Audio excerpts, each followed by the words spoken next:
Bienvenidos a todos. Hoy es lunes 26 de febrero de 2024. La primera jornada de ADF no podía ser de otra manera con la gente de la Comisión de Consumo. Tenemos presentes hoy a Martín Petasne, que es el director, a Mariano Balsky, vicedirector, a la doctora Daniela Aleman, que es secretaria. Y hoy tenemos un tema que a todos nos interesa, que es un fallo colectivo contra el freno de los aumentos en los planes de ahorro. Así que buenísimo que estén todos conectados y le cedo la palabra a Martín Petasne, que va a hacer la presentación formal ya de la doctora Mariela González. Gracias, Facundo. Te corrijo, es el segundo encuentro de la comisión. Tenés Hicimos razón. uno en enero. En enero que lo habilité yo, tenés razón, perdón. Lo hiciste a propósito para que quede Exactamente, grabado. exactamente. Vos estabas de vacaciones, pero te comprometiste y nos diste el ingreso al Zoom Tenés razón. por el tema del DNU, con el doctor Gina Bertozzi y otra colega más. Así que es el segundo del año y el segundo no es. Gracias por la corrección, perdón, perdón. Gracias, gracias. Bueno, bienvenidos a todos. Yo soy el director de la Comisión de Relaciones de Consumo.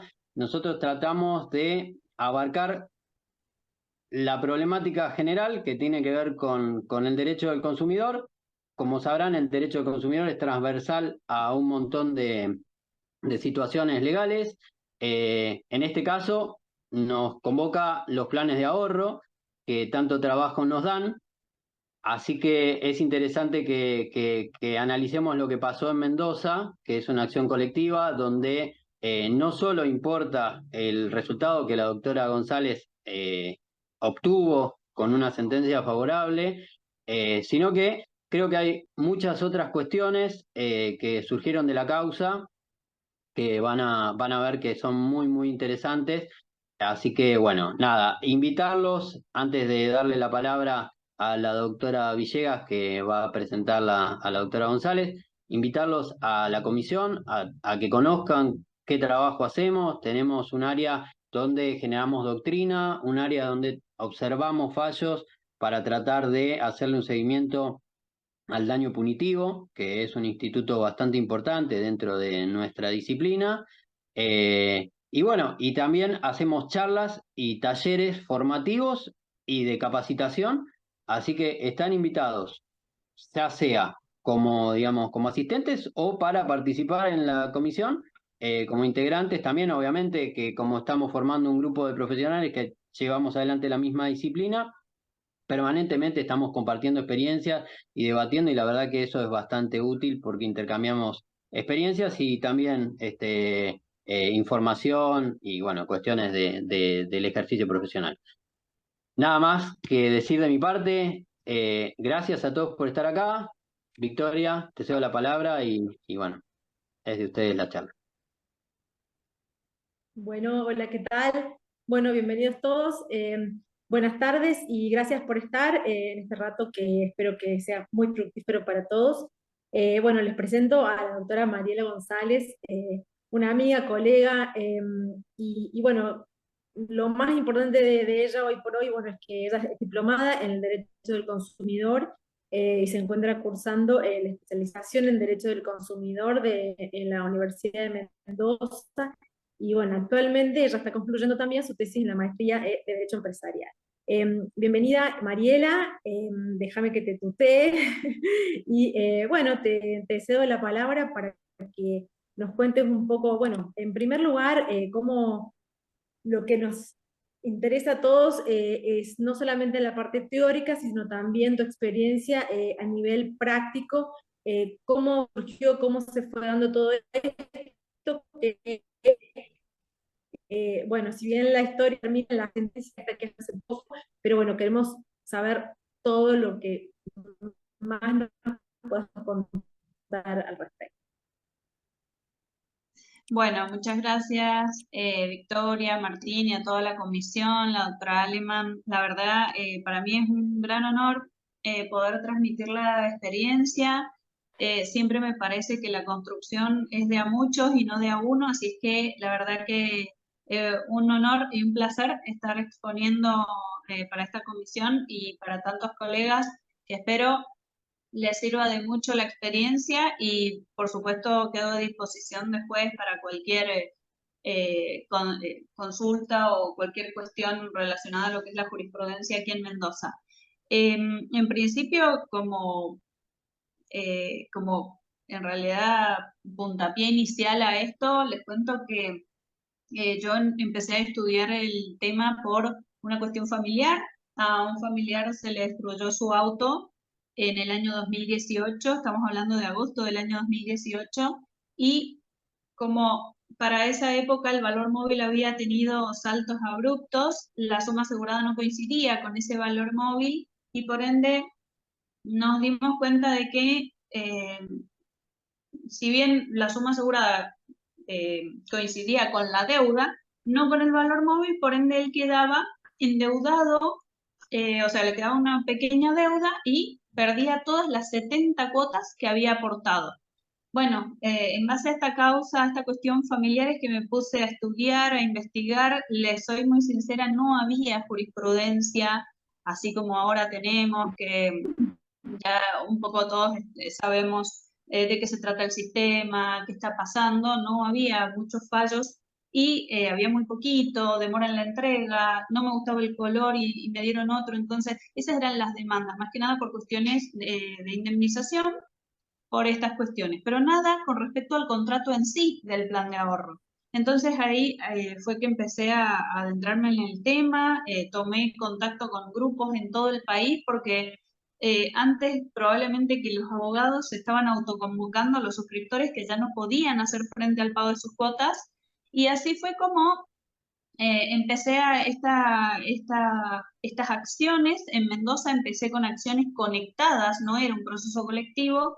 De hecho, ya el Tribunal Federal de Mendoza lo había rechazado, en realidad se había declarado incompetente. En Mendoza la justicia, al recibir tantas acciones conexas y con el mismo objetivo, digamos, es que la juez a cargo del primer Tribunal de Gestión de Mendoza, Fabiana Martinelli, allá por el año 2019, manda una consulta al Ministerio Fiscal y dice,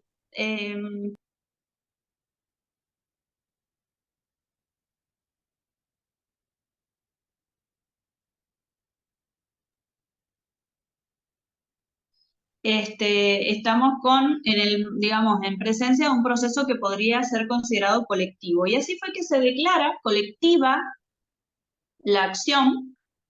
No sé si me escuchan. Sí. Bien. Sí, ahora sí la escuchamos. Se declara colectiva la acción y el proceso y la primera cuestión que hay que tener en cuenta es que se declara colectiva una medida cautelar que ordenaba retrotraer el valor de las cuotas a abril de 2018 y aplicar el coeficiente de variación salarial como parámetro de actualización. Eso fue lo primero que sucede acá en la provincia de Mendoza para dar, digamos, solución a tantos reclamos que estaban llenando nuestros tribunales, y lo que se determinó, que es lo más importante, es que no hacía falta adhesiones al proceso colectivo, sino que estaban incluidos por el solo hecho de tener un plan de ahorro y residir en la provincia de Mendoza, y se podían excluir, digamos, ejerciendo la opción de quedar excluidos y presentándose. Es decir, es al revés que como nosotros nos presentamos a demandar, acá lo que requería una acción directa, digamos, o activa, era la renuncia al proceso colectivo, que en el fallo la doctora Martinelli menciona quiénes fueron los que se fueron excluyendo a lo largo de los años de este proceso, que como hablábamos recién antes de comenzar la charla con los miembros de la comisión, fue un camino muy arduo porque lo primero que comenzaron a hacer las empresas fue utilizar estrategias procesales para atrasar el avance del proceso, recusaron a la juez por tener un plan de ahorro, después plantearon la incompetencia. Después yo estaba interviniendo de manera conjunta con la defensora de la provincia de Mendoza que finalmente renuncia. Entonces todas estas cuestiones hicieron que la causa que debía tener sentencia en el año 2021 la tuviera ahora. Así es que en realidad, bueno, venimos de un largo camino que por suerte ha rendido sus frutos y como decía Martín al principio, pudimos lograr probar a lo largo del proceso cuestiones más importantes que la simple imprevisión, digamos, en el sentido de que las cuestiones inflacionarias generaron que la gente no pudiera pagar sus cuotas. Eso no es lo único que ha surgido de este proceso, así es que si, si Laura tiene disponible el PowerPoint, le voy a pedir que me comparta pantalla, así empiezo con la exposición de lo que es un poco el proceso y cómo se fue desarrollando. Mari, mientras esperamos el PowerPoint, una consulta. Sí. Respecto de la colectivización del proceso, la jueza en su sentencia se expide respecto de las acciones de falta de legitimación activa o lo que puedan haber planteado las empresas, o no, o todavía no. Sí, sí, sí. En realidad el tema con la colectivización, ellos plantean falta de legitimación activa, falta de legitimación pasiva, lo que son las fábricas, que calculo que quienes han litigado con planes de ahorro saben que una vez que uno demanda a la fábrica o a la concesionaria, la defensa es falta de legitimación pasiva. Aquí hay que destacar que no están demandadas las concesionarias especiales y plantean otras excepciones como la prescripción de la acción, pero la juez lo rechaza. ¿Con qué base? Con que básicamente la decisión de la colectivización, más que un pedido de la parte actora, fue una decisión de la justicia. Este colectivo lo arma la juez, tomando en cuenta los parámetros de ALABI. Bueno, pongo a disposición el fallo, de todas maneras yo lo tengo en todas las redes, para que vean un poco cómo es que ya llega a esto. Y ya teníamos, al momento de que la doctora Martinelli dictara la medida cautelar, ya había determinado las pautas de la colectivización, por ende, cuando tiene que resolver esta excepción, dice, yo esto ya lo definí, en todo caso, es la Cámara de Apelaciones la que tendrá que resolver si se aparta de este criterio de colectivización, digamos.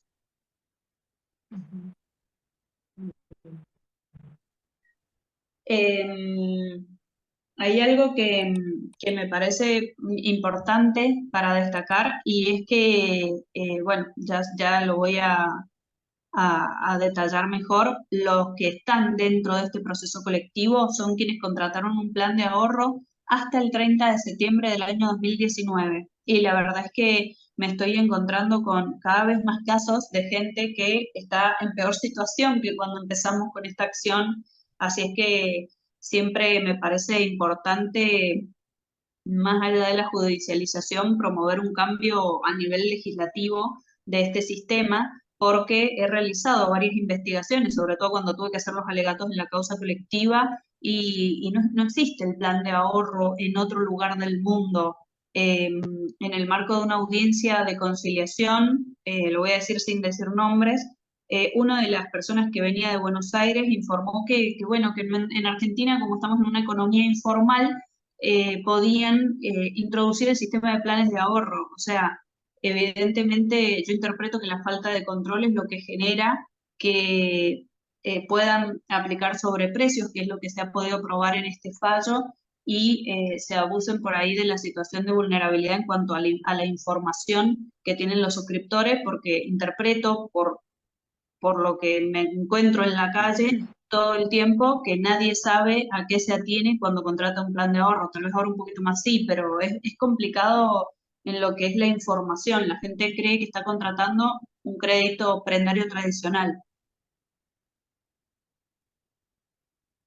No sé, Vicky, ¿hay Mariela, alguien? perdona que interrumpa acá, Javier Castro tiene la mano levantada, no sé si te pasó una pregunta mientras tanto. Sí, cómo no. Puedes activar el audio, Javier.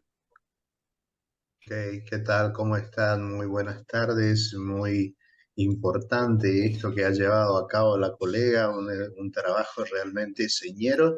Bien, el punto es, estas demandas vinieron con cautelares previas.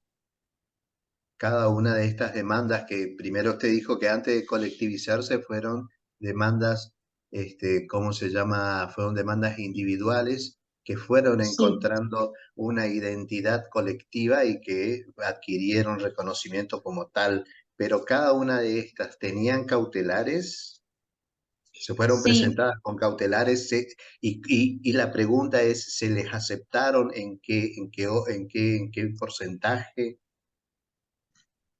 sí, en realidad la medida cautelar, lo primero que yo hice fue presentar acciones conexas, porque aquí en Mendoza era tanta gente que tenía el mismo problema que se me hacía imposible materialmente, imagínense con una compu como la que todos, como la que actualmente tengo, eh, y con muy pocas posibilidades de gestionar algo tan grande, empecé a presentarlos a todos de manera conectada. Es decir, lo primero que presenté fueron acciones acumuladas, pero dentro de un mismo escrito, y lo hice por marca, lo dividí por marca. Entonces, mucha gente que estaba ya atrasada, o sea, en mora con el pago de sus cuotas, pedí que no se pudieran secuestrar los vehículos y que para que pudieran terminar de pagar sus vehículos o seguirlos pagando mientras tramitábamos el proceso, lo que solicité fue la cautelar innovativa y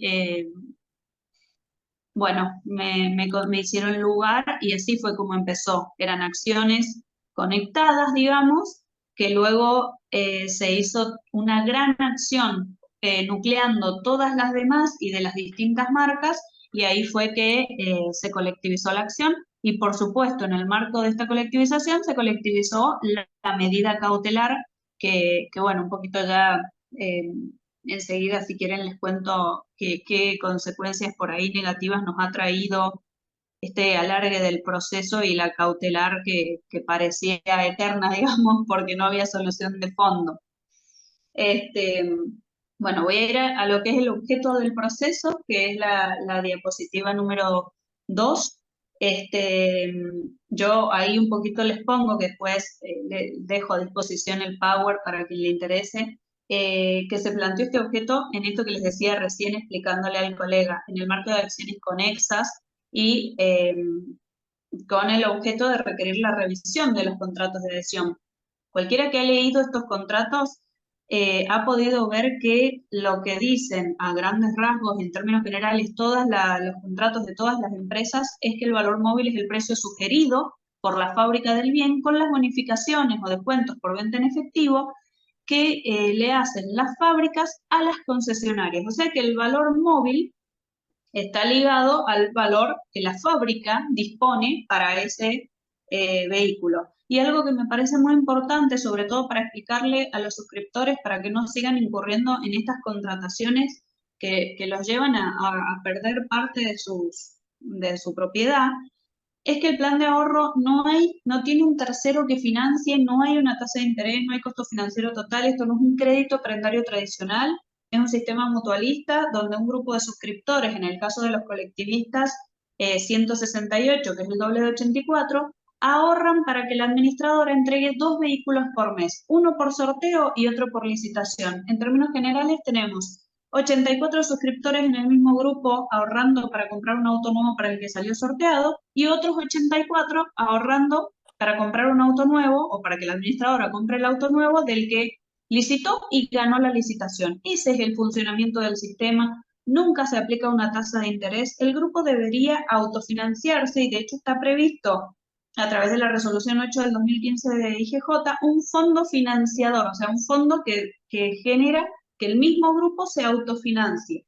Entonces, esto es lo que, en primer lugar, yo destaqué que del contrato no surge, de hecho podemos tener los planes con las diferentes cuotas, que los de 84 son 168 suscriptores, que de 120 son 240, pero no sabemos específicamente cómo funciona el sistema para poder el que está inmerso en la contratación, conocer de qué manera se le va a actualizar el valor. Entonces, el objeto del proceso era que se anule la cláusula esta tan imprecisa y se ordenara, digamos, para aplicar un parámetro de actualización objetivo más adecuado a parámetros reales y justos, porque no encontrábamos un parámetro en la economía que diera sustento a estos aumentos, Y bueno, se solicitaron una serie de medidas, como por ejemplo que si en caso de recálculo sobraba dinero se aplicara como pago cuenta de últimas cuotas o se devolviera en caso de suscriptores que habían llegado al final del plan.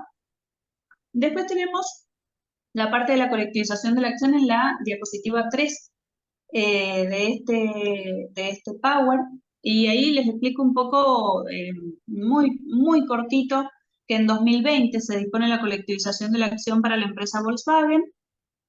Bueno, ahí un poco lo que les decía recién ante la pregunta de Victoria, de todas las cuestiones que tuvo en cuenta la doctora Martinelli, se basó muchísimo en la causa Alavi, y en el mes de junio del año 2020 extiende la resolución al resto de automotrices, incluidas Fiat, que hoy, después de varias estrategias procesales que aplicó para dilatar un poco más los procesos, fue excluida y por eso tramitan un proceso diferente, pero bajo las directrices de la misma juez de la causa. Bueno, en la diapositiva 4 les explico un poco lo de la clase que está abarcada, que un poco se los expliqué, era los suscriptores que contrataron hasta el 30 de septiembre del año 2019, y importante, ya en la sentencia la doctora Martinelli dice que quienes habían suscrito a partir del 5 de febrero de 2013, se les aplica esta resolución. Bueno, posteriormente en la diapositiva 5 les explico las distintas categorías de suscriptores. Ahí la doctora Martinelli incluye a los que se encontraban morosos, a los no adjudicados, a los que dejaron de pagar y ordena devolverles el dinero, a los que no tienen el vehículo. Es decir, hace una amplia colectivización en lo que es la clase abarcada por este proceso, e incluye a miles de mendocinos que no sabían de qué manera proceder, así es que en principio destacar que la medida cautelar en el 80% de los casos fue lo que hizo que la gente pueda terminar de pagar sus vehículos y llegar a este fallo con el auto, al menos los que tienen los vehículos, con el auto en su poder. Bueno, en la diapositiva 6 les resumí un poquitito los considerandos del proceso colectivo del fallo de la doctora Martinelli. Habla de los artículos del Código Civil que hablan de las normas de orden público, la buena fe, en lo que es la parte previa de la contratación. Ustedes saben que nuestros clientes nos consultan a diario, porque en las concesionarias que nos encontramos, tasa 0% de interés, cuestión que no tiene nada que ver con un plan de ahorro o una tasa de interés, año cuota segura, te bonificamos 12 meses y todas estas cuestiones que yo interpreto y he analizado como una estrategia de venta, porque lo cierto es que los diferimientos en las cuotas, que por supuesto no son bonificaciones, se deberían aplicar cuando en términos, o sea, en un término medio del plan, digamos, cuando estás en la cuota 40, resulta que no se pueden pagar las cuotas. En esos casos están autorizados ciertos diferimientos, pero no al principio, en donde los suscriptores deberían estar pudiendo pagar sus cuotas.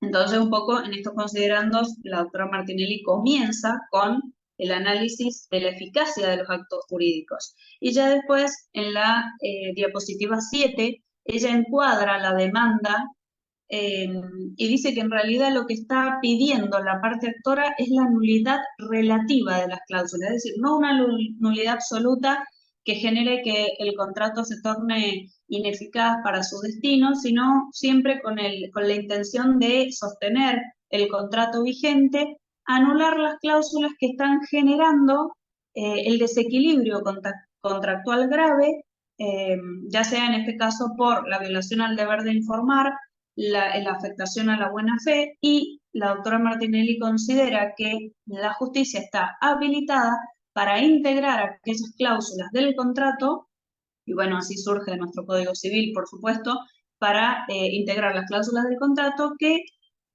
vayan en contra de los principios fundamentales y de normas constitucionales. Hay una parte que me parece como súper importante de destacar y lo van a ver en la diapositiva en la siguiente, la 8, y es que si quienes litigan, digamos, con estas automotrices se van a dar cuenta que en todas las contestaciones de demanda invocan como límite para la intervención judicial el artículo 1121 del Código Civil, el nuevo Código Civil. Dice el inciso A, no pueden ser declaradas abusivas las cláusulas relativas a la relación entre el precio y el bien o el servicio procurado. Entonces, justamente lo que las automotrices sostenían es el objeto de la demanda debe ser completamente rechazado porque está en franca violación con el 1121 inciso A. Es decir, esta cuestión de que el juez, o sea, lo que las empresas decían, el juez no puede decirnos a nosotros qué cobrar por los vehículos, por lo que la nulidad de la cláusula no puede prosperar, o sea, este pedido no puede prosperar. Bueno, ahí la doctora Martinelli, que la verdad es que está, en mi opinión, a la vanguardia con todo lo que es derecho de los consumidores y hace un aporte constante al mismo. Ella menciona una directiva de la Unión Europea y dice que expresamente se dispone, porque, o sea, ella dice, esta cláusula tiene su basamento en normativa europea que dispone que para que funcione la limitación es necesario que la cláusula se encuentre redactada de manera clara y comprensible para el consumidor, agregando que esta especificación no fue incorporada al a nuestro Código Civil por ser innecesario, ya que o sea, lo que la doctora Martinelli dice es, no hacía falta que aclaráramos esto, porque en realidad tenemos la normativa de derecho de consumo amparada por el artículo 42 de la Constitución Nacional, sobre todo a partir de la denominada constitucionalización del derecho privado. Entonces, esta parte del fallo de la doctora Martinelli me parece un aporte importante para que lo puedan utilizar, porque todas las defensas de las empresas básicamente se basan en este escollo que ellos dicen que existe. No sé, Vicky, si... Sí, te interrumpimos, que ahí Javier quería hacer una pregunta. ¿Cómo no? Sí, estimada Mariela, realmente se abren un montón de puertas. Desde el Chaco tenemos colegas que trabajaron hace mucho tiempo de esto y voy a agarrar y voy a citar su apellido, el doctor Marimón. Es un catedrático que está en Derecho del Consumo en este lugar, cansado, vencido, agotado, decepcionado de realmente coincidir con lo que usted dijo, de que hay una falta de control por la IGG, ¿no es cierto?, en este tipo de planes. Ahora, para que esto, diríamos, pueda de ahora más, porque, a ver, no sé, todo debe ser, ¿cómo se llama?, planteado dentro de la estrategia o dentro de la Ley de Defensa del Consumidor y del artículo 42 de la Constitución Nacional, debido a que el presente gobierno ejecutivo está queriendo cambiar y ha derogado de forma ejecutiva, ¿no es cierto?, innumerables disposiciones de comercio que agarran y controlan todas estas cosas. Entonces, lo único que queda y lo único que está en pie realmente es el artículo 42 de la Constitución Nacional y la defensa del consumidor. Entonces, en ese orden y en ese cuadro, doctora, no se demanda entonces ni a la fábrica ni a la concesionaria. La demanda debe ser dirigida directamente al círculo financiero. ¿Es así? ¿Entendimos bien o entendí bien yo? En realidad, a la concesionaria, en principio, no la demandé por una cuestión de que, como estábamos pidiendo una readecuación del valor móvil, y esto no depende específicamente de la concesionaria, no está demandada. Sí están demandadas todas las fábricas, de hecho han sido condenadas a cargar con las costas del proceso por una cuestión de que son las destinatarias finales de esta ganancia extraordinaria que se ha determinado que existen planes de ahorro, como ya enseguida vamos a ver.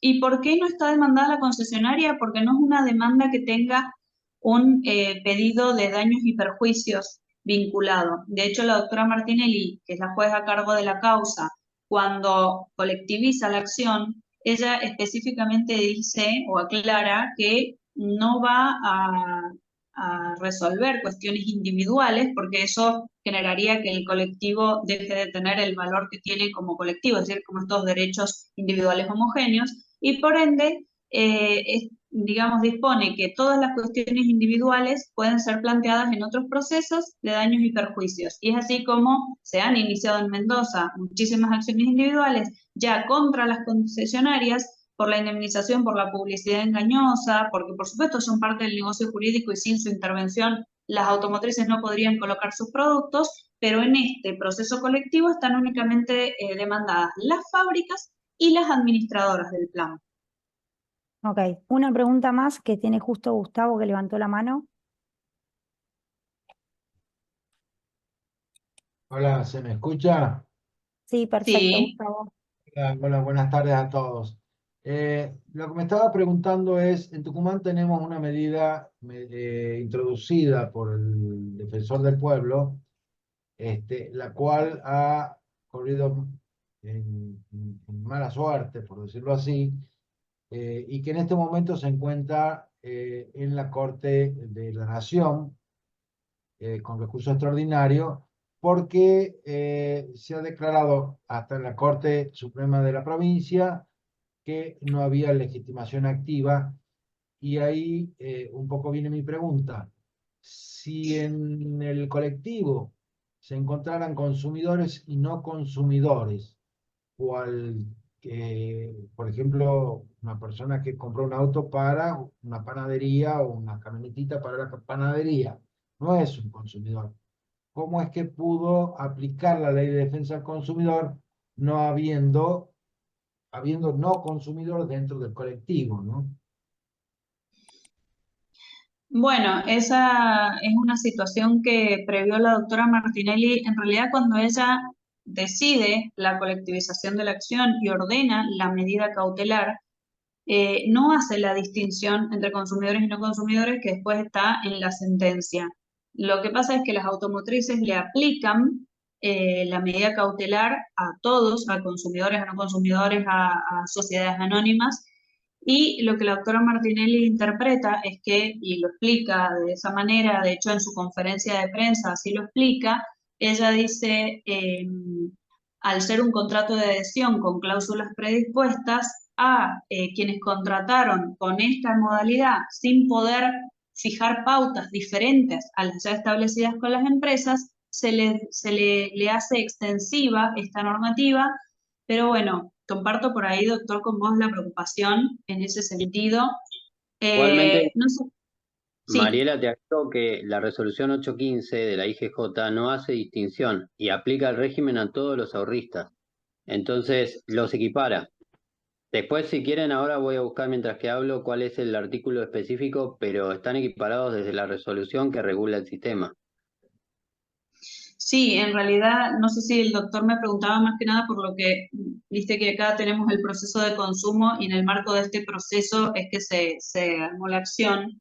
Desconozco después en la segunda instancia o en las etapas recursivas qué específicamente van a decidir respecto a esta parte del polo activo, que yo interpreto que independientemente de esa, yo creo que va a ser una diferencia por ahí de interpretaciones, más allá de la aplicación de la 8 del 2015, por lo que acá es un proceso de consumo, específicamente en Mendoza.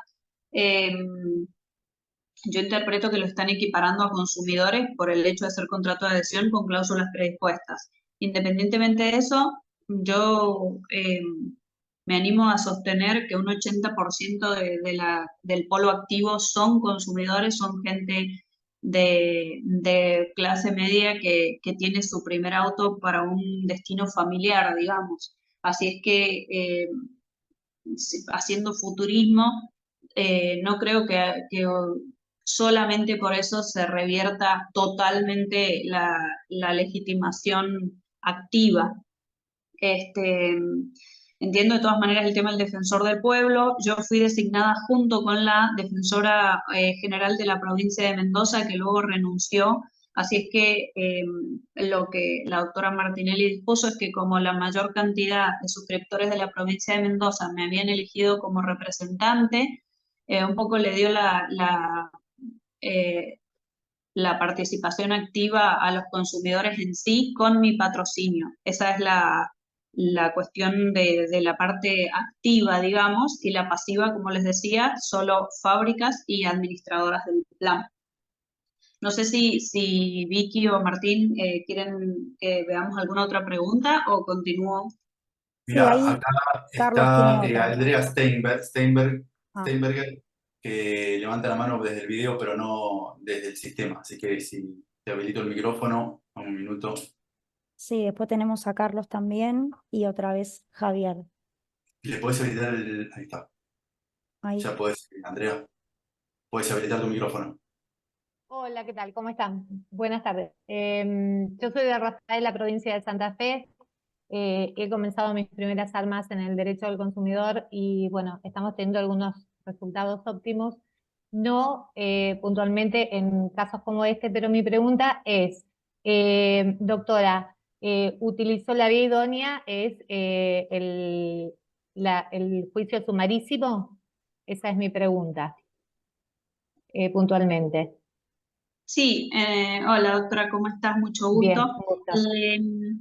En realidad, en Mendoza tenemos lo que se denomina proceso de consumo, que es equiparable al sumarísimo en cuanto a tiempos, pero además tiene la particularidad que, que me parece como una de las cuestiones más importantes de los procesos de consumo, aparte de lo que debería ser en lo que es lo ágil, que las sentencias, en caso de ser favorables, la apelación no suspende los efectos de la sentencia.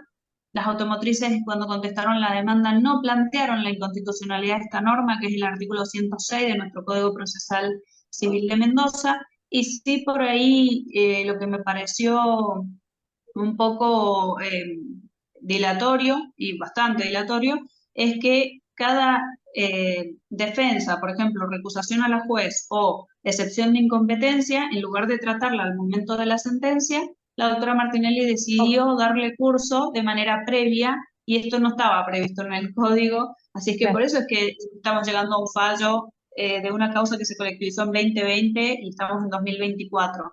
Pero bueno, interpreto que después calculo que lo habrá hecho por una cuestión de seguridad jurídica, porque después una declaración de incompetencia cuando tenés una causa terminada hubiera sido por ahí un poco más dañoso, interpreto yo, y por eso es que sucedió esto.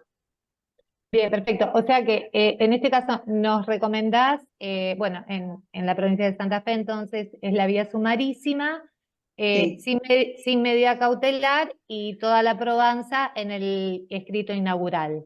Básicamente así.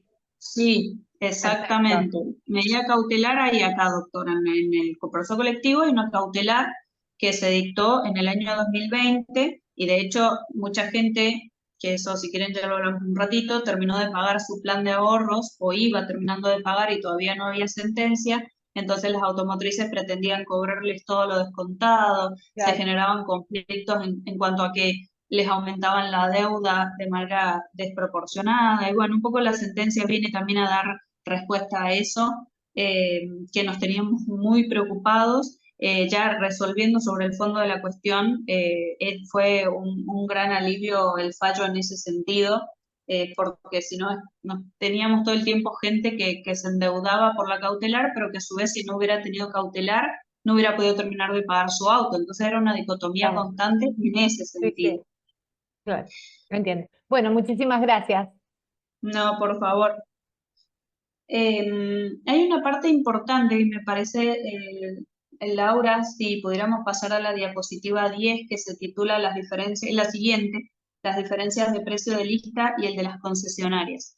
No sé si quienes están, digamos, estudiando el tema desde el principio, habrán podido ver que digamos, todo el tema y la problemática se origina cuando empezamos a detectar que no había una correlación. Acuérdense que, como dijimos al principio de la charla, el suscriptor de plan de ahorros siempre paga un vehículo nuevo. No hay una una financiación, una tasa de interés. Esto no es un préstamo, es un grupo con características mutualistas que autofinancia vehículos todos los meses, debiendo a la administradora entregar 2 por mes, uno por sorteo y otro por licitación.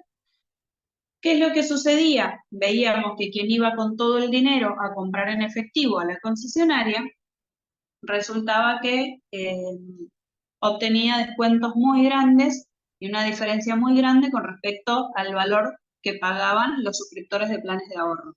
Hemos podido probar esto que yo les titulo en el Power de las diferencias de precio del ISSSTE y el de las concesionarias. Es una partecita que yo extraigo del fallo de la doctora Martinelli, en donde ella reconoce por pruebas que obtuvimos en la causa, particularmente todos los listados que envió la IGJ, por eso yo siempre les sugiero que pidan como prueba informativa a la Inspección General de Justicia los listados de precios que las automotrices, por su obligación de remitir los listados y las declaraciones juradas, les envían todos los meses, porque enviaron desde el año 2018 hasta la fecha listados de precios de los que surge que todos los meses las automotrices aplicaban descuentos de un 14% a las concesionarias oficiales. Y si bien en los contratos solamente se habla de bonificaciones, el artículo 32 de la resolución 8 del 2015 de IGJ dice que el valor móvil es el precio sugerido, o sea, se lo resumo, por la fábrica a la concesionaria con todos los descuentos, las bonificaciones en las mejores condiciones de contratación. Entonces, la juez que considera por qué no le aplicaban esos descuentos a los valores de los rodados, cuando en realidad la administradora del plan también lo adquiere directamente de la fábrica, o sea, son contratos vinculados. Entonces, en la diapositiva 11 van a ver las pruebas que obtuvimos para poder probar que había un sobreprecio, y tenemos entonces un 14% de descuento para las concesionarias y por ende ese sobreprecio a los suscriptores. Y en la diapositiva 12 les puse un mínimo extracto, que por supuesto yo a disposición todas las pericias contables o lo que sea, y si no, se me ocurre que por ahí, en carácter de prueba informativa, pedir los listados de precios remitidos por IGJ, porque la verdad es que demoró meses IGJ en remitir la información. Sinceramente yo creí que esta prueba caducaba y finalmente los remitió, pero bueno, como están, ahí van a ver que hay una parte que dice, bueno, las fechas, yo les traje una mínima parte, son listados muy grandes, y les dice precio concesionario, dice margen, porcentaje, y está siempre un 14% abajo. Entonces, tenemos el valor móvil en un valor, en un precio, digamos, valga la redundancia, y después los descuentos a la concesionaria. Entonces, por ejemplo, en un mes determinado, vamos a el 31 de octubre de 2018, el precio a la concesionaria con impuestos era 515.312 y al plan de ahorro 599.200. Esto en términos después de división en cuotas de todos los suscriptores eran sumas para la fecha muy grandes y esto se sigue dando. El informe, la última lista que tenemos de IGJ es de septiembre del año 2023. Así que esta prueba yo la pongo a disposición para tramitarles el oficio que cuando lo necesiten, si ponen en el oficio un mail del tribunal a donde se podría enviar, yo consigo que en el día se los manden estos listados. De hecho, la secretaria, la doctora Martinelli, ha hecho un PDF en el que ha puesto los links con los listados por marca. Así que es muy importante, desde ya lo pongo a disposición, porque es una de las cuestiones que tuvo en cuenta la juez a la hora de resolver. Bueno, después en la diapositiva 13, la juez dice que estas cuestiones de diferencias de precios es lo que la persuade de que en definitiva no puede de ninguna manera tener en cuenta la limitación del artículo 1121 del Código Civil, porque en realidad realmente nadie sabe específicamente qué paga o qué es lo que determina el valor móvil. En la diapositiva 14 habla, o sea, acá transcribo la parte de la excesiva onerosidad sobreveniente, la imprevisión y la revisión contractual que dispone la juez.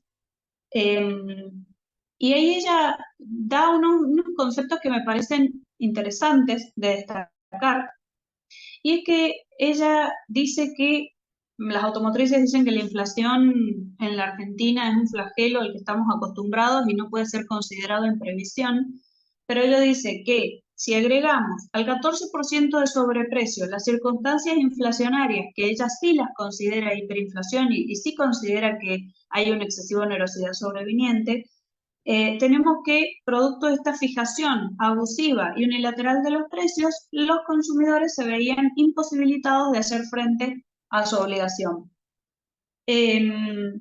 Bueno, la diapositiva 15 dice que de conformidad con con lo expuesto corresponde declarar nulo el contrato, o sea, no el contrato en general, sino solo la cláusula que habla de valor móvil, y dice su definición directa, los sinónimos, las cláusulas que se refieran a él, y dispone que la base del recálculo, que les voy a decir de qué se trata, en esta base tienen que estar contemplados gastos administrativos, retribución de agencia, demás gastos, tasas y retribuciones conectados a este valor móvil.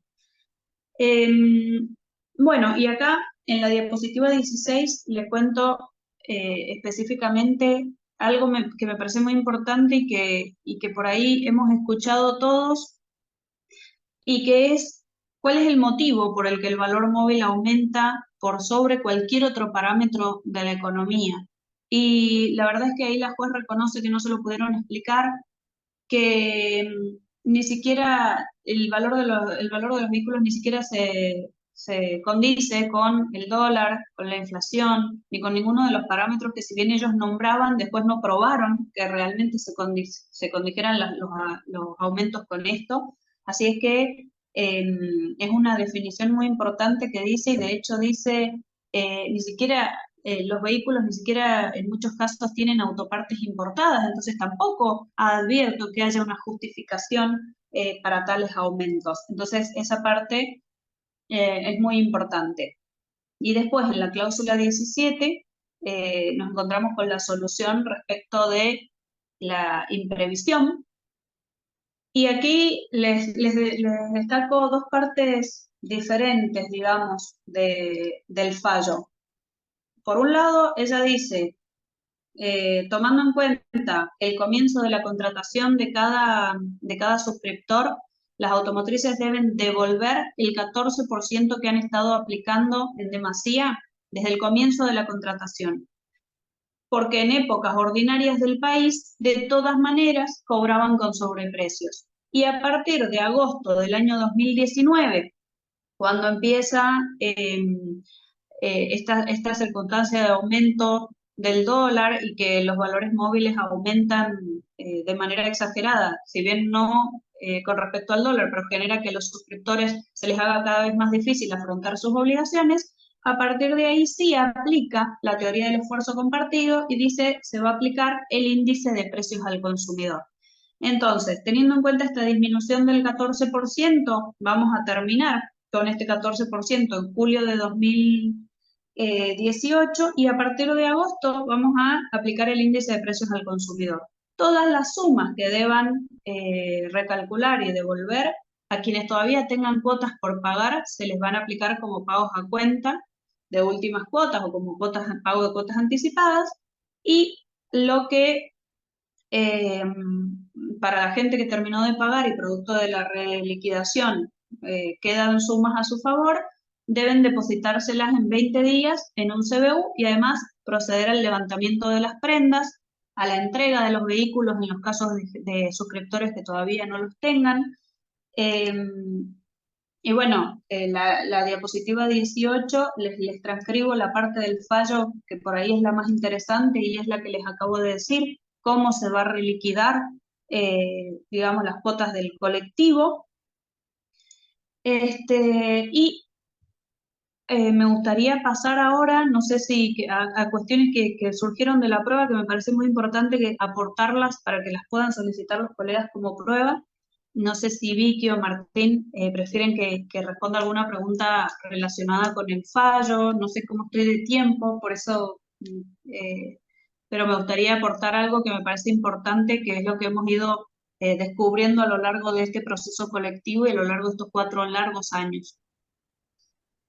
Ahí Carlos Alberto Díaz había levantado la mano, después la bajó. Ahí te activé para que puedas preguntar. Pablo tiene la mano levantada. Muchísimas Ah, gracias. sí, Le después agradezco, Pablo, pero doctora. Carlos la tenía de la vez pasada. Quedó ahí en espera. Bueno, en primer lugar, muchísimas gracias por darme la palabra, doctora. Y bueno, en primer lugar, también saludarla a Mariela, que ya la conozco hace unos años. Hemos prácticamente del 2018, 2019 transitado también Exactamente. este tipo de causas. Nos relaciona una gran amistad, así que es un orgullo personal y un cariño hacia vos ver este resultado tan ansiado. Primero, por una cuestión muy importante.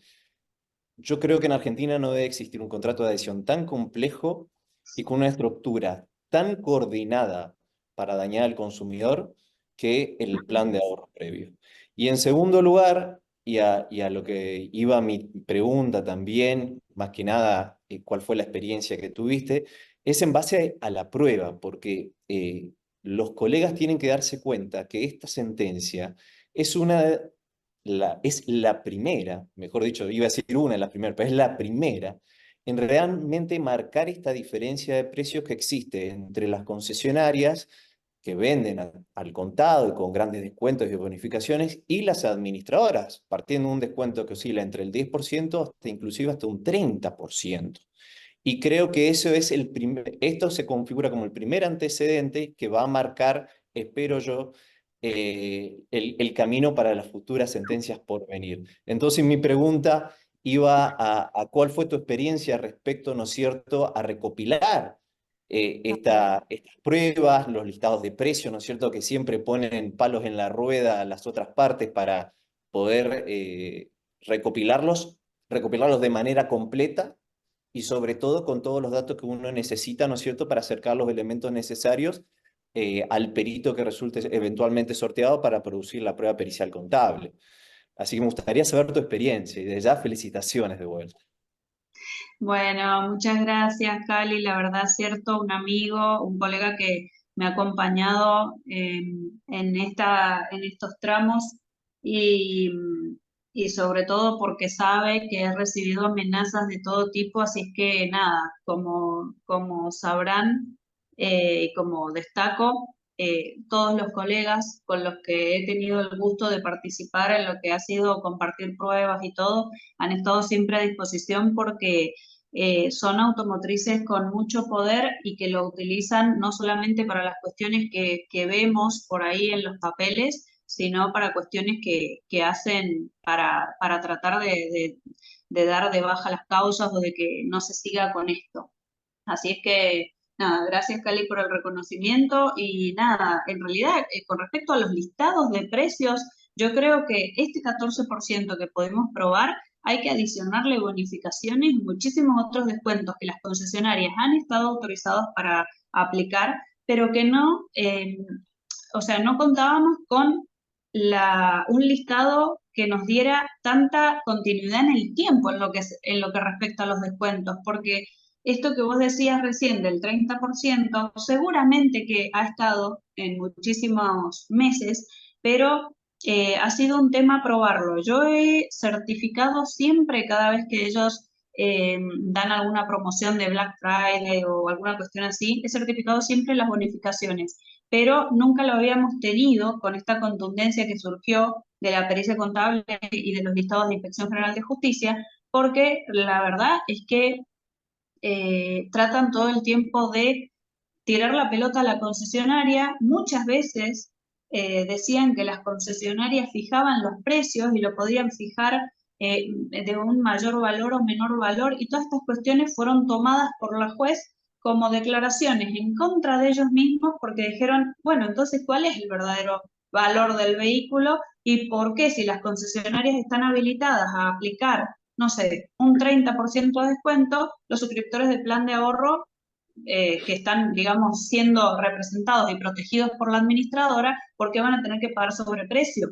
En todo caso, como decía en una oportunidad Alejandro Temporetti, el colega de Santa Fe, que la administradora, en su correcto ejercicio del contrato de mandato, podría perfectamente adquirir los rodados en lugar de la fábrica que se lo vende con sobreprecio a las concesionarias que aparentemente tienen copiosos descuentos. Entonces, todas estas cuestiones son las que la juez tuvo en cuenta a la hora de resolver y a la hora de definir esta cláusula como abusiva, teniendo en cuenta que no se le informó al consumidor, pero tuvimos que, después de una causa súper compleja con prueba de miles de páginas, darnos cuenta y analizar que realmente hay un sobreprecio y un abuso de precios. Así es que con respecto a esos listados, siempre pedir informe al IGJ y bueno, a disposición, como les reitero, la causa CIAR, que tiene todos estos listados hasta septiembre de 2023.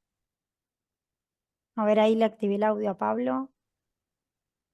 ¿Qué tal? Buenas tardes a todos. Desde ya muy agradecido por esta charla y antes que nada también felicitar a la doctora González porque es un hito esta sentencia y obviamente bien merecido por el largo trabajo. Mi pregunta va direccionada un poquito no conozco el fallo, lo voy a leer después tendidamente, pero si en algún momento digamos, de lo que es el desarrollo de esta demanda y de la sentencia, se habló de la conexidad directa que existe entre las fabricantes, digamos, de las automotrices fabricantes y las asociaciones, o mejor dicho, y las sociedades administradoras de los planes. Porque en definitiva, un poquito de lo que vos estás diciendo, que se prueba el sobreprecio, o mejor dicho, se prueba la compra por parte de las administradoras en un incumplimiento cabal de su destino, porque si vos creás una sociedad anónima para fines determinados a los efectos de administrar fondos de terceros, tu función es administrarlo de la mejor manera posible. Si esto se trató, ¿no? Si hubo se intentó tratar dentro de la demanda o quedó como algo pasajero.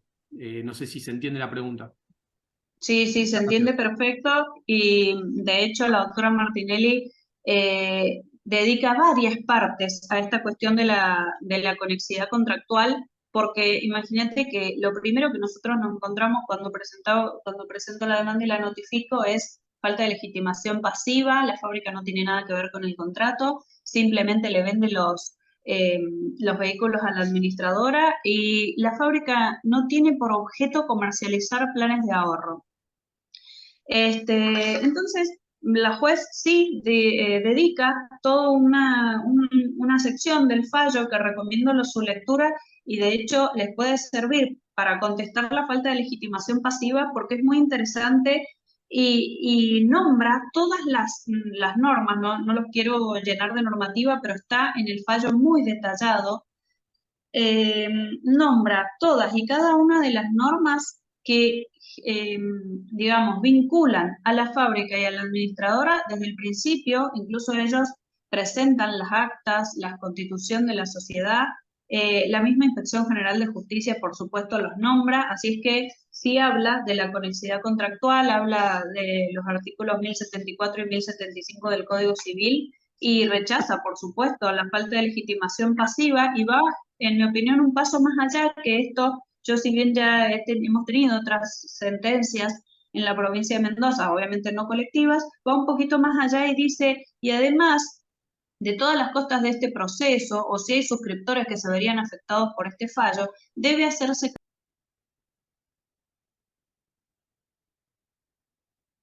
Te muteaste, Mariela. Se muteó, sí, a ver, ahí está. Sí, Que ahí. deben hacerse cargo que más allá de las costas de este proceso, hasta ahí se escuchó. O sea, de las costas del proceso y en caso que la administradora no pueda con su patrimonio hacer frente a toda la readecuación y todo lo que tiene que devolver, lo tiene que hacer la fábrica con su patrimonio por una cuestión de que es la que ha estado imponiendo el sobreprecio y es parte de esto, de este contrato, esta red de contratos, en donde por supuesto también está la concesionaria, pero bueno, eso es como ya materia de análisis en las acciones por daños y perjuicios. Ahí Laura está reproduciendo la próxima diapositiva, que era lo que les quería hablar, que me parece muy importante y que yo sinceramente no lo planteé al momento de interponer la demanda, porque me basé en esta cuestión de los sobreprecios aplicados a los valores móviles. Pero les he hecho un pequeño extracto de lo que surge, de lo que surgió de la pericia contable, y es que a partir del año 2018 la cantidad de renuncias y rescisiones eran porcentajes extraordinarios. Y en el año 2020, para que se den una idea, en todos los grupos del país había un 83% de renuncias y rescisiones, eso está en la diapositiva siguiente. Y ahora veamos los que serían en la diapositiva 20, por ejemplo, esto es un ejemplo, pero así está toda la pericia contable respecto de todas las automotrices, que me parece que esto podrían pedirlo como parte de documental en poder de la contraria, es decir, ¿quiénes son esos otros suscriptores que vos como administradora decís que estás protegiendo y por lo cual no podemos readecuar este contrato o cambiar los valores que van a cobrar?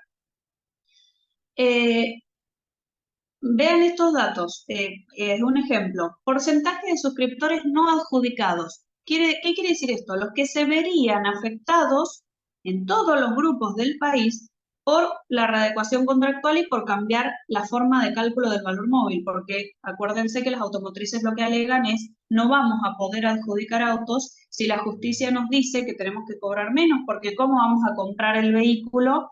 Y cómo se lo vamos a entregar al suscriptor en el grupo, con los suscriptores de Mendoza que siguen en la fila, por así decirlo, si no nos dejan cobrar lo que tenemos que cobrar. Y acá esto es importante, y es que en todos los grupos del país quedaba un 6,21% de suscriptores ahorrando. La pericia actuarial, en la diapositiva siguiente lo van a ver, y esto también está legislado por la Inspección General de Justicia, pero la pericia actuarial, el perito actuario, que ellos, en realidad es una prueba ofrecida por ellos, lo que dijo el perito es, si hay una mora, y por mora el actuario definía renuncias, rescisiones y morosos reales, que eran los que tienen el auto en su poder y no lo están pudiendo pagar. Si hay una mora mayor al 60%, el grupo se hace inviable y debe ser liquidado. ¿Qué quiero decir con esto? Que probablemente la mayor cantidad de grupos del país que funcionan con planes de ahorro están sujetos a un sistema de financiación, en cierta forma, encubierta, porque lo que hacen las automotrices, interpreto yo, después de analizar todas estas pruebas, es financiar rodados sin decir que los están financiando y sin aplicar, o explicar qué tasa de interés están aplicando, porque si no hay gente a la cual adjudicarle los rodados, pero vos a los 7 suscriptores que quedaron activos en el grupo con el auto en su poder le decís que le tenés que adjudicar, evidentemente aquí hay un fraude, un mecanismo indexatorio que no está permitido. Y, si me permiten, les agrego una cosita más, el artículo 25.4.1 de la resolución 8 del 2015 de IGJ establece la forma en que deben liquidar los grupos, las automotrices, cuando se dan estas circunstancias.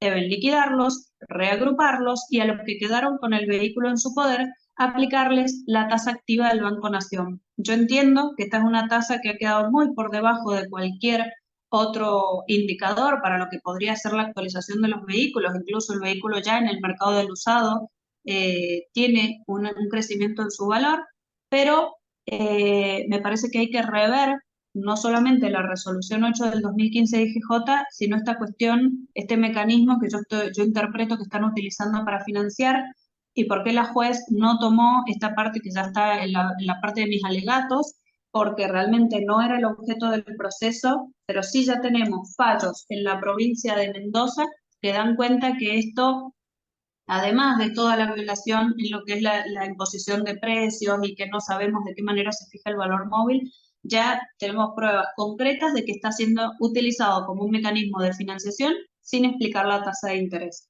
Y bueno, y tengo una diapositiva final que son las conclusiones, que es un poco esto que les acabo de mencionar. Lo que a mí me preocupa muchísimo, la conflictiva sigue aumentando, no vemos una solución. Les pongo que de las pruebas rendidas surge una clara violación a la propiedad privada que no puede permitirse en un Estado de Derecho con sujeción a lo normado por la Constitución Nacional y las leyes inferiores. Y como conclusión y pensamiento, opinión mía, si se me permite, resulta necesario y urgente el dictado de una norma general que ponga fin al sistema que está claramente en crisis y es utilizado para generar una ganancia extraordinaria y no convalidada por la realidad del acto jurídico que aparenta dicho sistema. Esto un poco relacionado con esta financiación encubierta que yo interpreto que existe. Esto es algo que yo digo en todos los alegatos de todas las causas. Y bueno, por supuesto, a disposición de todos los colegas lo que podrían ser las pruebas que tenemos que pedir para demostrar que de verdad este sistema ya no está funcionando como un sistema mutualista en beneficio de suscriptores que están ahorrando. Bueno, la verdad, Mariela, excelente. La prueba del funcionamiento actual del sistema con esos números que mostraste recién es reveladora de lo que es el sistema hoy en día. La verdad que es una especulación que no. Uno la sospecha, pero en este caso particular está probado. Entonces, Sí. y está probado, la prueba, vos entendía en tu relato que era un relevamiento de los planes no solo de Mendoza, del total país.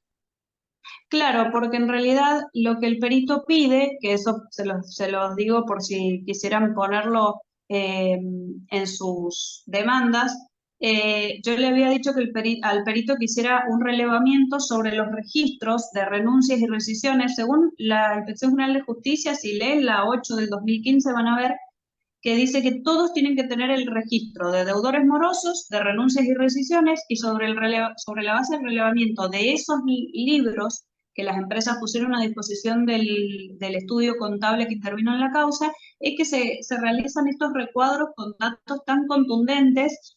Y yo lo que les sugiero siempre es pedir como documental en poder de la contraria el estado de composición del grupo con los planes que cayeron en mora, renuncias y rescisiones y la cantidad de renuncias y rescisiones.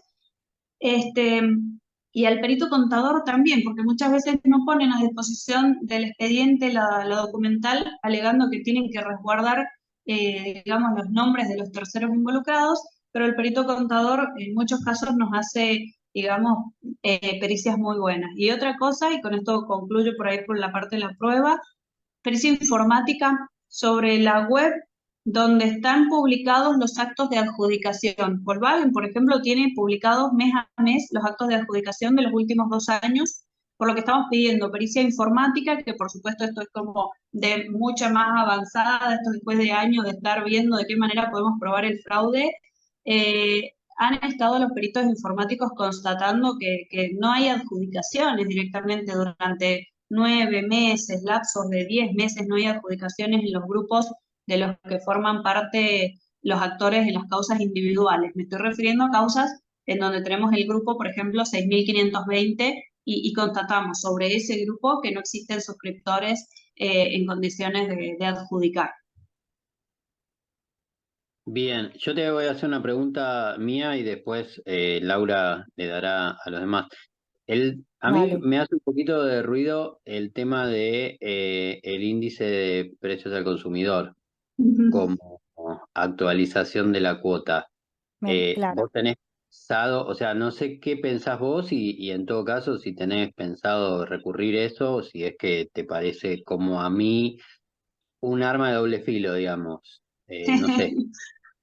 Bueno, sí lo pensé y por eso estuve haciendo algunos cálculos, porque por supuesto tendría que apelarlo al fallo en estos días. Se han estado haciendo unas notificaciones que faltaban el viernes mismo, así que los 5 días todavía van a estar corriendo. Del análisis que hice, el tema es que si vos retrotraes, como retrotrae la doctora Martinelli, a agosto del año 2019 los valores móviles y a partir de ahí aplicás el índice de precios del consumidor. Los Beneficios cálculos netos. que he hecho ahora, hasta ahora, digamos, y a grandes rasgos, es que las devoluciones que correspondan, porque el valor móvil fue superior en este tiempo, muy superior en este lapso hasta que se dicta la medida cautelar, que fue en el 2020, al índice de precios al consumidor.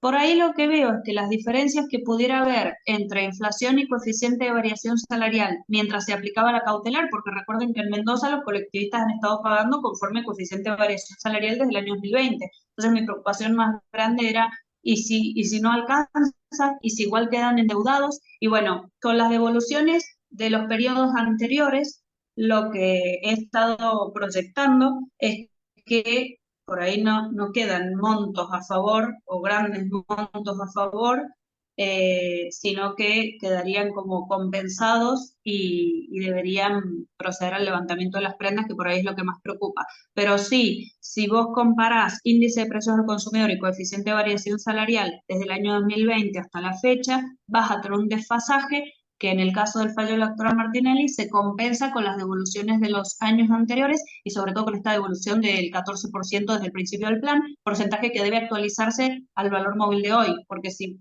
me vas a devolver los 2 pesos que me estabas cobrando de más, por decirte un ejemplo, en el año 2017 y voy a quedar mal de todas maneras. Así que un poco sí he estado haciendo esa proyección y por eso es que no considero conveniente apelar el fallo en este sentido. Y porque aparte, en septiembre de este año se terminan todos los planes del proceso colectivo y la mayoría ya está terminado, o sea, la mayoría ya llegó a su última cuota hace tiempo, digamos. Claro. Bueno, ahí Adriana González, ahí te activo el audio.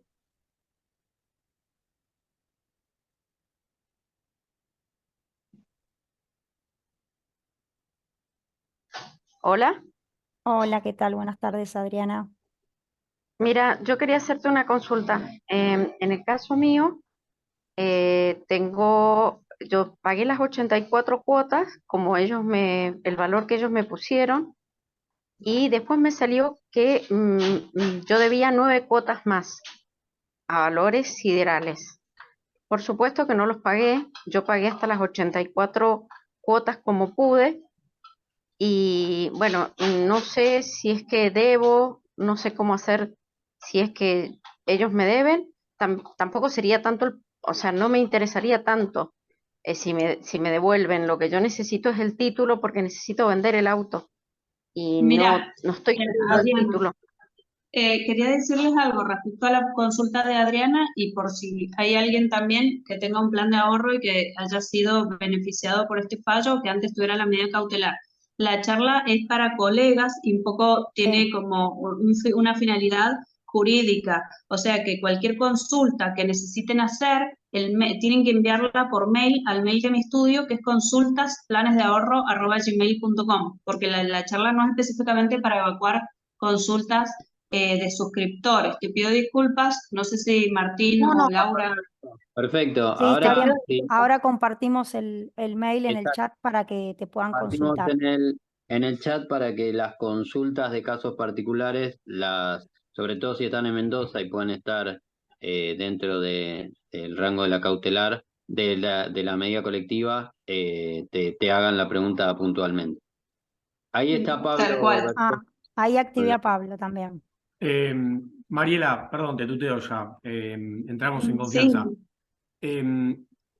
Lo otro que tengo para preguntarte, y entiendo que el fallo te abre una puerta importantísima a nivel colectivo, digamos, como una acción de clase, y si me gustaría preguntarte qué previsión tenés de acá a futuro respecto si es viable ahí en Mendoza una acción colectiva de daños y perjuicios, y si considerás que con esto que tenés vos probado en la causa, que es fundamental, que es la diferencia de precio, ¿tenés ideas o tenés considerado proyectar o cuantificar vos el daño punitivo?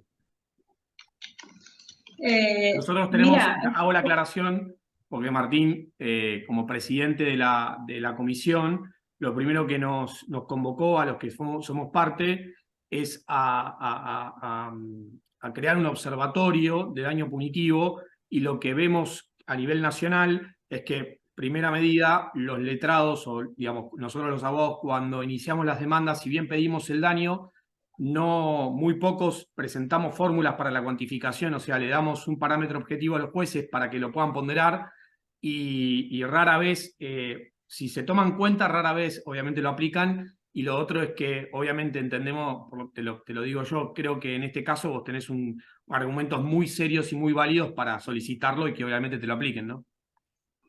Sí, en realidad la juez, en la parte donde ella establece la devolución de este 14%, ella dice que le va a aplicar, digamos, una función punitiva. Después, por supuesto, esto la verdad que seguramente traiga mucha tela para cortar, porque en realidad no es que con esto cierra la posibilidad de después reclamar los punitivos, sino que dice, como forma de dividir y de cuantificar un poco el daño punitivo y de que se haga efectiva la devolución, lo voy a aplicar de esta manera. Y si bien, por supuesto, no es lo que todos conocemos como el concepto del punitivo, el resarcimiento económico o la sanción en este sentido, también dice que deja abierta la posibilidad de que se inicien acciones individuales para todas estas cuestiones que derivan del proceso colectivo. Lo que estamos en duda, porque se han planteado ya muchas acciones individuales que quedaron en suspenso hasta a las resultas de ASIAR, del proceso colectivo,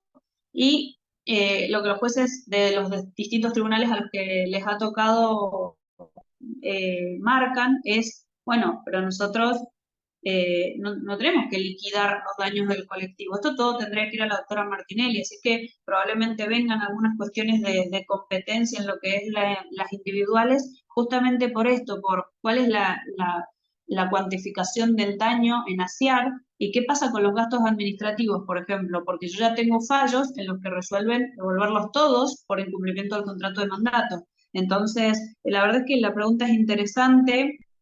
Yo creo que, como te digo, va a dar mucho más tela para cortar y va a ser sujeto de debate. Todavía no está específicamente determinado. No sé qué consideran ustedes por ahí de este 14%, atribuirle una función punitiva sin que sea lo único que se pueda reclamar, pero es complejo el tema.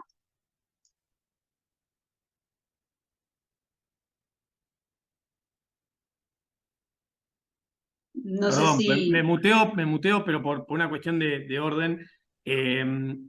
Entiendo, y yo te hago atento a tu pregunta, yo te voy a decir esto.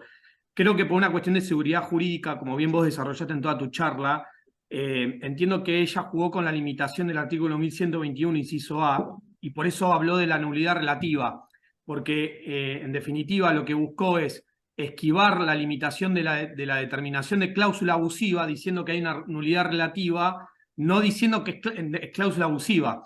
Entonces, un poco, creo que me entendiste a lo que iba, creo que un poco jugó con eso, y por eso habla de la punibilidad o de la punición en cuanto al 14%, porque si no, en realidad lo que estaría haciendo sería declarar abusiva la cláusula para determinarte la devolución de ese porcentaje. No sé cómo, que creo que a grandes rasgos, no soy un experto en tu causa. Sí, totalmente. Es complejo en ese sentido, porque de hecho, en realidad, una vez que vos das pie después de esto a acciones individuales, ya la gente plantea cuestiones como el abuso en el seguro, el doble cobro de seguro. Entonces, como que se empiezan a plantear muchísimas cosas y se pierde esta parte específica, o al menos no se trata en su conjunto. Así es que yo, quien quiera, sinceramente, porque el otro día, bueno, un colega me invitaba a comentar el fallo, y a mí me parece que lo debería comentar otra persona que no haya estado tan metida y que haya hecho los alegatos y que tenga estas cuestiones, porque es interesante ampliar, digamos, el panorama para lo que se viene, que me parece que podría ser, yo creo que ya lo definitivo y a lo que más se podría aspirar, que como sociedad erradiquemos este sistema que genera esto que ellos mismos digan, que Argentina tiene una economía informal y por eso se presta para este tipo de contratación. La verdad es que es un absurdo, ya yéndonos al otro extremo, digo, ¿no? Pero para mí interpreto que el comentario al fallo no debe ser mío. No, yo No, lo que no, veo es una proyección nacional digamos, con acciones que deberían sumarse desde todos lados, porque eso va a generar la presión para que el sistema también cambie, ¿no? O sea, que este fallo, incluso yo creo que este fallo en particular, el tuyo de Mendoza, se podría reeditar con las suscripciones posteriores a lo que está incorporando este Total, fallo. O sea, sí. entonces, esto sería una cadena interminable que mismo las autoridades deberían reducir la litigiosidad que se viene, porque, como te digo, hay pruebas muy importantes que lograste en ese proceso y que dejan al descubierto el funcionamiento del sistema que tiene. A ver, el sistema está todavía podría llegar a funcionar en una economía que no tenga Sí. Total.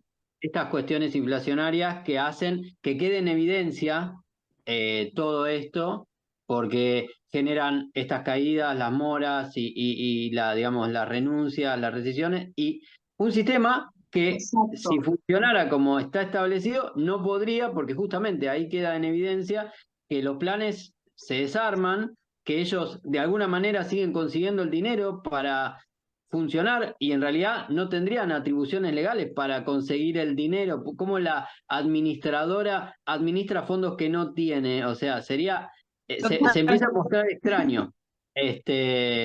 Y termina siendo un parche que en realidad terminan poniendo ellos mismos las reglas y muy oscuro para poder, digamos, desde el lado del consumidor o del suscriptor, analizar qué está pasando. Yo la verdad que no sé, creo que ya estuvimos suficiente tiempo, te hemos exprimido de todas las maneras posibles. No sé si alguien tiene alguna pregunta. Yo la veo igualmente congelada, Mariela. No sé si soy solo yo. No, también. Bueno, creo que la congelamos directamente de toda la información.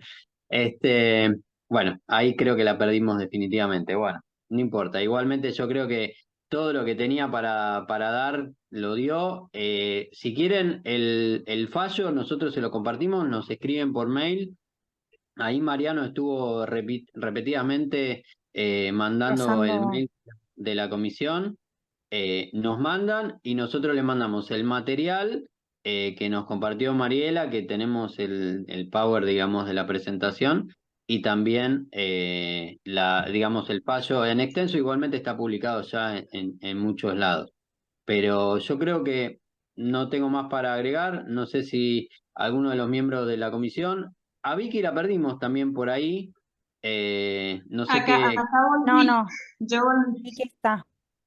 Porque Pero vi que tenía No, temas de mal con la audio. conexión que la perdón, íbamos Javier perdiendo. Castro, ¿querés decir algo? Que levantaste la mano de vuelta, te habilitamos. A ver, Vicky, que tenía problemas de audio. Hola, ¿sí me escuchan? ¿Me escuchan? Sí, ¿Me escuchan? Sí. Yo, ¿Qué yo tal? ahí quería decir, yo ahí Sí, quería decir antes de Javier que te mandé, Martín, si vos lo pudieras compartir en el chat, o tal vez ya lo hiciste o no lo he a ver. visto, la forma en que pueden pedir esta prueba, que claro. uno Ah, bueno, si no, Dirección General a, de a ver, Justicia y un oficio al Tribunal de Gestión de Mendoza. ahí lo vi. Lo pego, a ver, lo pego al chat. Y Ahí se ve, salió para todos. Sí. perfecto. Muy bien. Y Andrea, Ahí. a ver. Así para dar un cierre, Lau. Castro, Así. no sé si querés hacer la pregunta y si no, Sí, Andrea. sí, realmente quedó muchísimo. A ver, entonces, Sí. la doctora, mi estimada colega, realmente un orgullo porque es un tema para agarrar y seguir. Y entonces, punto Sí. uno, entiendo entonces de que se resolvió la legitimación pasiva. ¿Cómo se resolvió la legitimación pasiva de las automotrices? Así, así muy corto, muy rápido para no agarrar y cansar mucho. ¿Cómo se resolvió la legitimación pasiva de las automotrices? Porque las automotrices, lo primero que agarra y pusieron, tanto como las concesionarias, es oponer, diríamos, falta de legitimación pasiva. ¿Cómo se resolvió eso? La juez rechaza la excepción de falta de legitimación pasiva que en realidad interponen las fábricas, porque acuérdense que acá no está demandada la concesionaria, y dice que son contratos conectados. Ella basa su consideración en los artículos 1074 y 1075 del Código Civil, y dice que todos son partes de un sistema y que todos se benefician económicamente con la renta, digamos, que produce este sistema, por ende son responsables en la misma medida. Es muy largo, está muy bueno el argumento, se los recomiendo, sobre todo para que lo citen cuando contesten estas excepciones, porque realmente es un fallo que podemos por ahí disentir o yo en algunas cuestiones, pero es muy completo en lo que hace, incluso hasta excepción de prescripción liberatoria interpuso Volkswagen y también se le rechazó. Así que es muy interesante cómo rechaza y con qué argumentos rechaza todas las excepciones. Yo lo leí el fallo, Pregunta, no disculpe. recuerdo si lo menciona, pero para poder funcionar la administradora de plan de ahorro necesita presentar ante la IGJ un contrato de provisión de bienes. O sea, necesita que la fabricante le esté garantizando, así que es Claro. parte necesaria del contrato, digamos, del sistema. Sí, quería hacerle una pregunta. Esto yo lo estaba agarrando, lo estábamos comentando acá con los colegas, con todos los colegas acá en la provincia del Chaco que hacen defensa del consumidor, como ya le había repetido, y me dice, sí, pero es un fallo de primera instancia. Sí, pero un fallo primero que es un fallo, y segundo que estamos cansados que ningún juez hace un fallo, y esto fue un fallo grande. Así que ahora quedan las instancias apelativas.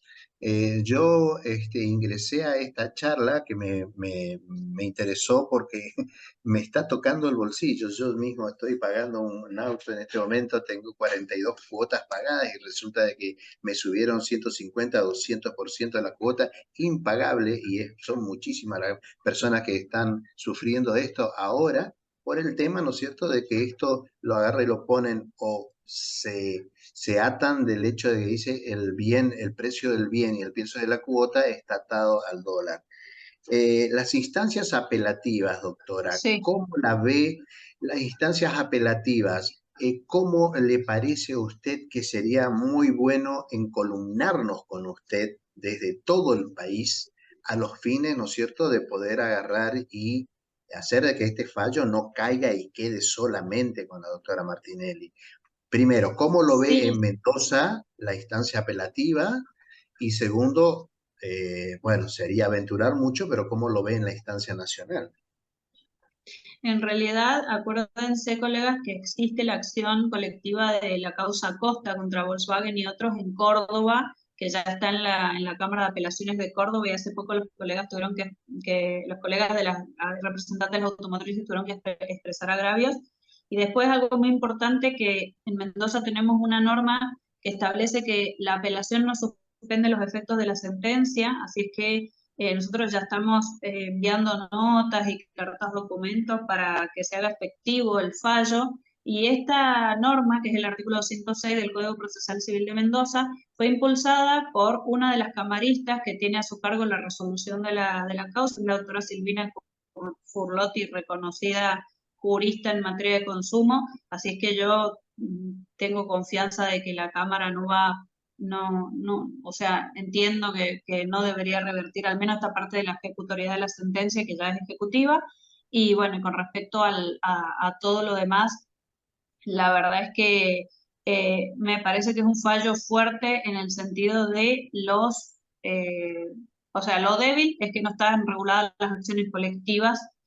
Entonces lo veo como, eso sí me preocupa, y lo fuerte es que tenemos acá no solamente la imprevisión, que muchos jueces ustedes saben que dicen que no hay imprevisión en la Argentina porque la inflación, y todos estamos acostumbrados a la inflación, y por otra parte el incumplimiento contractual grave, que es el sobreprecio durante tantísimos años, que eso es algo que ya es incumplimiento contractual, es más difícil por ahí para el magistrado que quiera rechazar, va a tener que dar un